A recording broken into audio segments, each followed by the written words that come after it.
क्या हाल है आप सबके। मेरा नाम डॉक्टर एनके शर्मा है। शिक्षा नेशन में आपका बहुत बहुत स्वागत है। आप नीट एंट्रेंस एग्जाम की तैयारी कर रहे हैं। बायोलॉजी आपके प्रिय सब्जेक्ट में से एक है, सबसे प्रिय है, आपको अच्छा लगता है। और एक और इम्पॉर्टेंट बात बायोलॉजी के बारे में हम सबको पता है कि नीट एंट्रेंस एग्जाम में बायोलॉजी जो सब्जेक्ट है उसकी वेटेज 50% है। 720 में से 360 नंबर बायोलॉजी के होते हैं। एक और चीज जो हम सब जानते हैं कि सबसे ज्यादा स्कोरिंग सब्जेक्ट भी बायोलॉजी। बायोलॉजी में सबसे ज्यादा भी स्कोर आता है, आसानी से भी आता है और जल्दी भी आ सकता है, प्रोवाइडेड आपने अपनी तैयारी बहुत अच्छे से की है।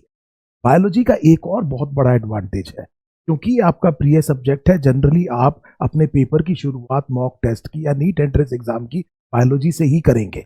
और जब आप शुरुआत बहुत अच्छी करते हैं, मान लीजिए 40-45 मिनट में आपके करीब करीब सारे क्वेश्चन आपको पता है ठीक हो गए हैं बायोलॉजी में, और ये कॉन्फिडेंस लेकर के जब आप अगले सेक्शन में जाते हैं, फिजिक्स और केमिस्ट्री के सेक्शन से, तो ये कॉन्फिडेंस आप कैरी ओवर करते हैं अगले सेक्शन में, और वहां पर भी आपके प्रदर्शन बेहतर होने की संभावना बढ़ जाती है।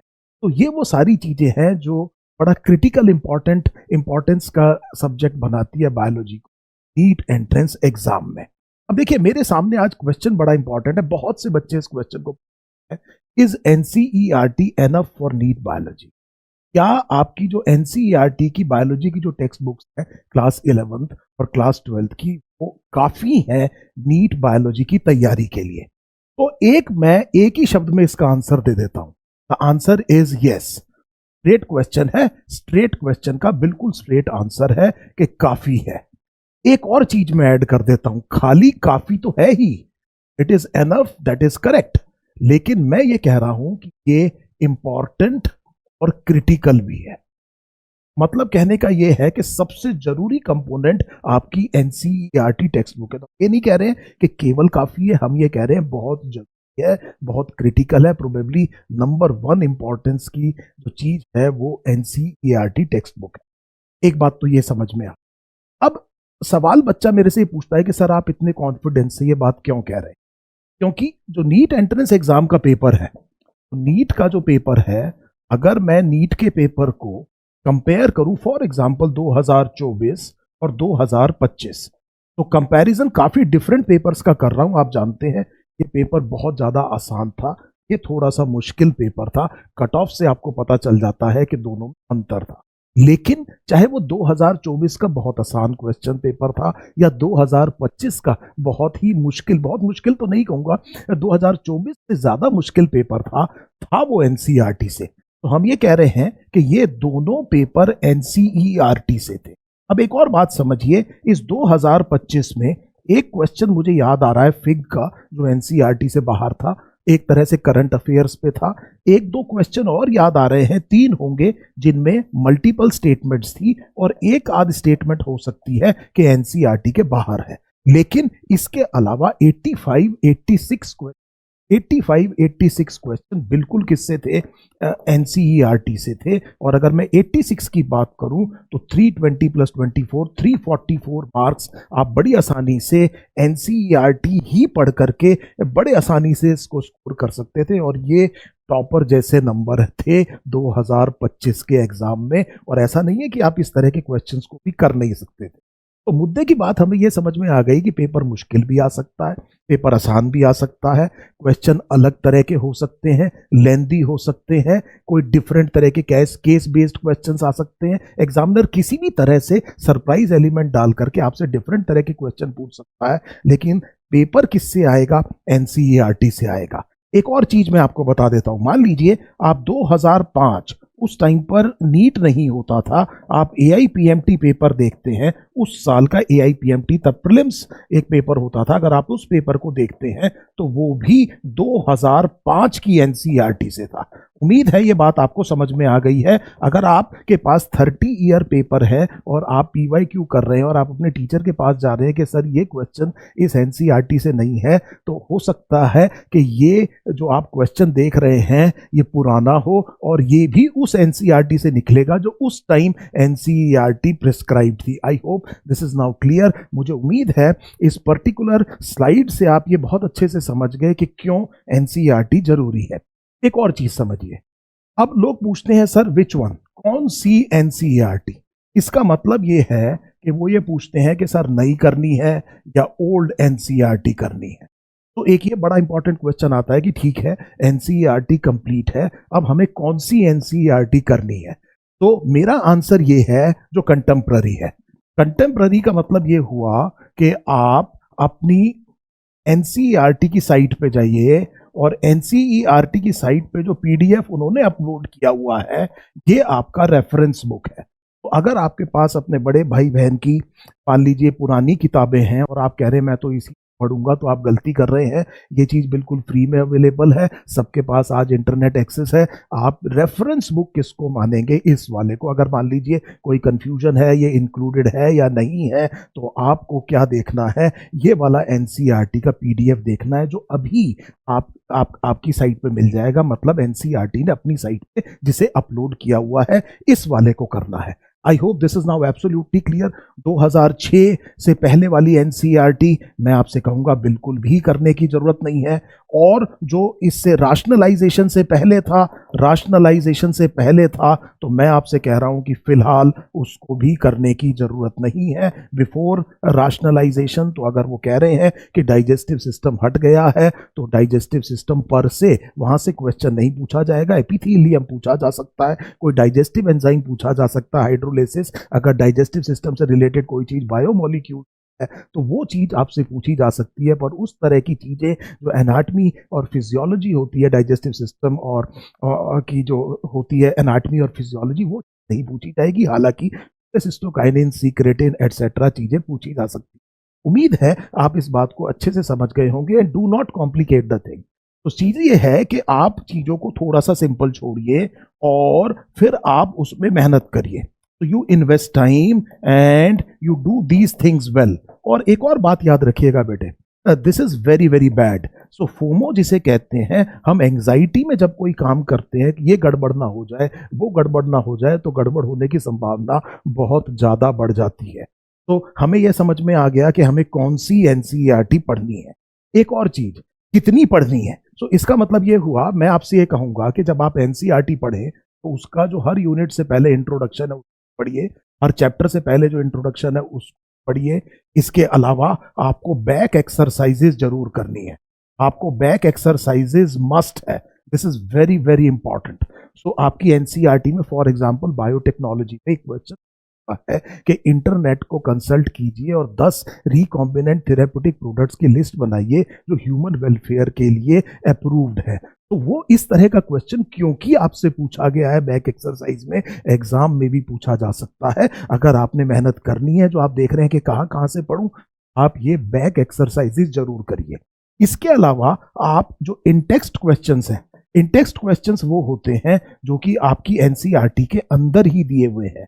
तो आपकी एनसीईआरटी में what do you think would be the concentration of the alcohol in naturally fermented alcoholic beverages. So इस तरह के जो क्वेश्चन है जो पैराग्राफ के एंड पर आपको कई जगह दिखाई देंगे, इन वाले क्वेश्चंस को हम इनटेक्स्ट क्वेश्चंस कहते हैं। ये भी आपने जरूर करना है। एंड ऑब्वियसली जब आप समरी पढ़ते हैं तो किसी चीज को छोटा करके अलग लैंग्वेज में कैसे लिखा जाता है, ये एक अलग पर्सपेक्टिव आपको पता चलता है। तो आपको समरी भी पढ़नी चाहिए। मेरे हिसाब से अगर आपके पास इसके बाद टाइम बचता है तो आप एग्जाम्पलर बायोलॉजी भी कर सकते हैं।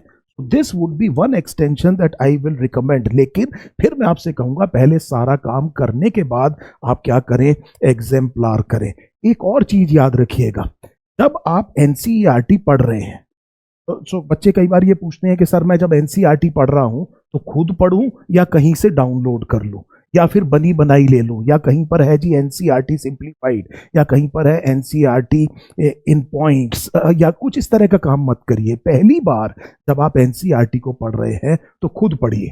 तो इस एनसीईआरटी को आपने खुद पढ़ना है। इसमें आप टाइम इन्वेस्ट कीजिए, धीरे धीरे पढ़िए, टाइम इन्वेस्ट करिए। दोनों एनसीईआरटी में मिलाकर के करीब 500 पेजेस है। अगर आप 6 पेज हर घंटे भी पढ़ सकते हैं तो 100 घंटे के अंदर अंदर आप इसको पढ़ सकते हैं। और दिन के अगर आप 3 घंटे भी पढ़ रहे हैं, 2 घंटे भी पढ़ रहे हैं, तो 2 महीने में इस काम को बड़ी आसानी से किया जा सकता है।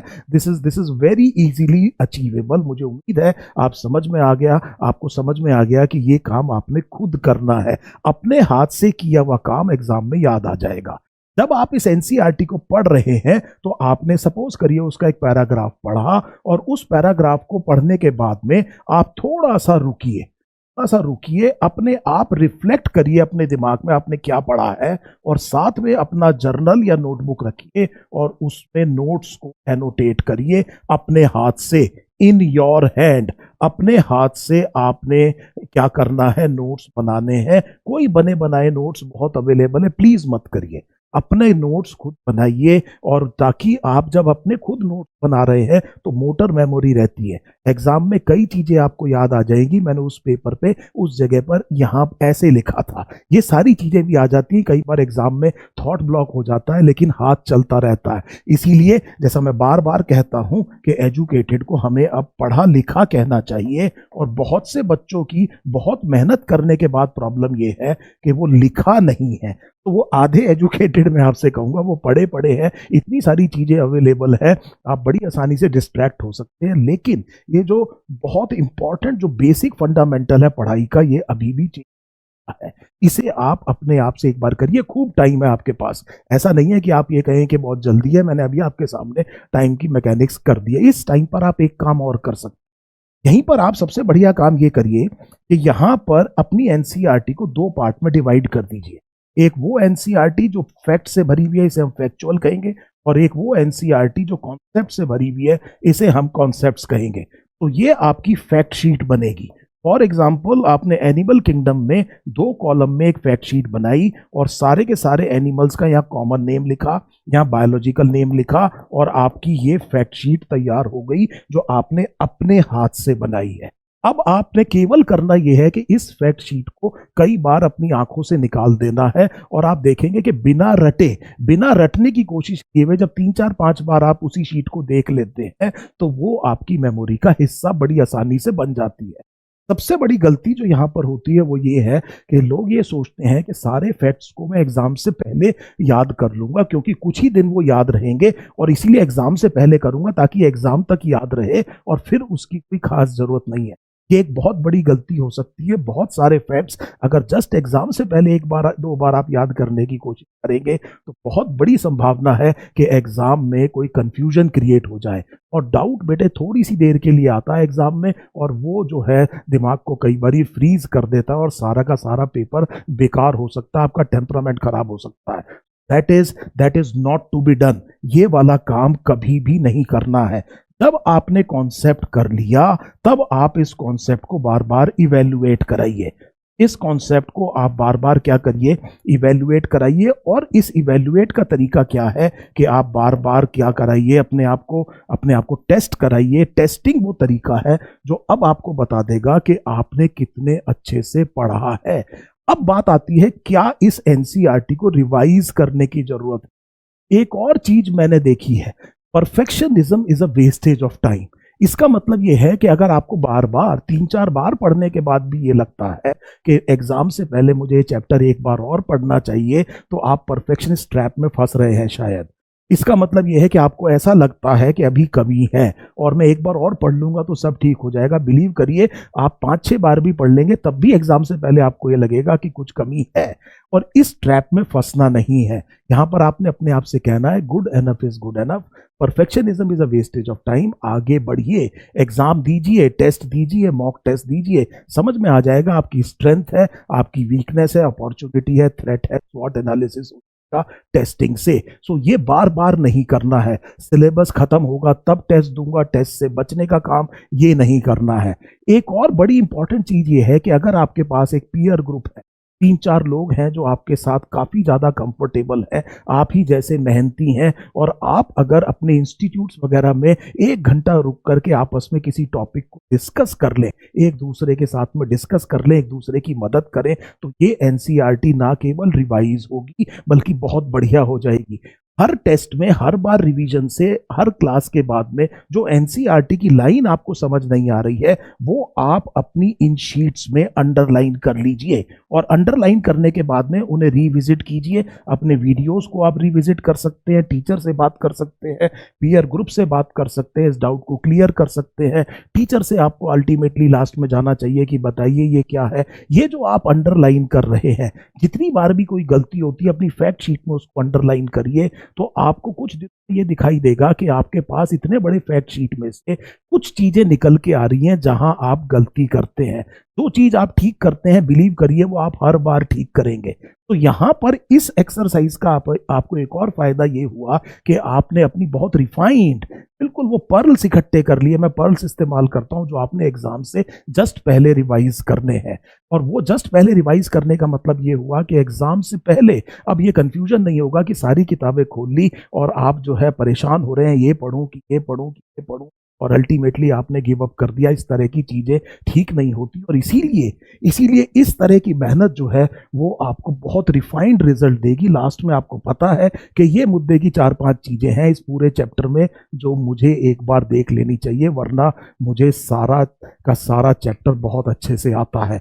अगर आप बायोलॉजी को इस तरह से अप्रोच करेंगे तो एनसीईआरटी, जैसा मैंने आपसे कहा कि ना केवल एनफ है बल्कि क्रिटिकल भी है, और आपको बायोलॉजी में बहुत नंबर दिलाने के लिए काफी है। उम्मीद है आपको इस बात से बहुत अच्छे से समझ में आया होगा जो आज हमने ये सारी बातों की चर्चा की है। शिक्षा नेशन में आपका बहुत बहुत एक बार फिर स्वागत है। जुड़े रहिए शिक्षा नेशन के साथ में।